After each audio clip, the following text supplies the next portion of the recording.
রুদ্রাক্ষ কেন এত পবিত্র জানেন? এর পিছনে রয়েছে এক অবিশ্বাস্য রহস্য। হিন্দু ধর্মে বিশ্বাস করা হয় রুদ্রাক্ষ এসেছে ভগবান শিবের অশ্রু থেকে।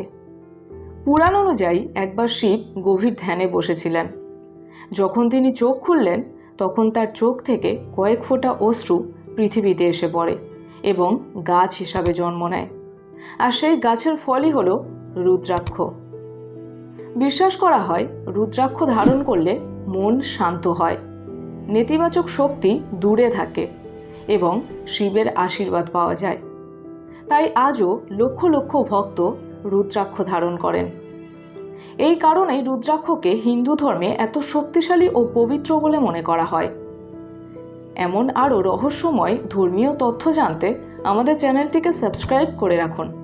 ভিডিওটি ভালো লাগলে লাইক করুন, শেয়ার করুন।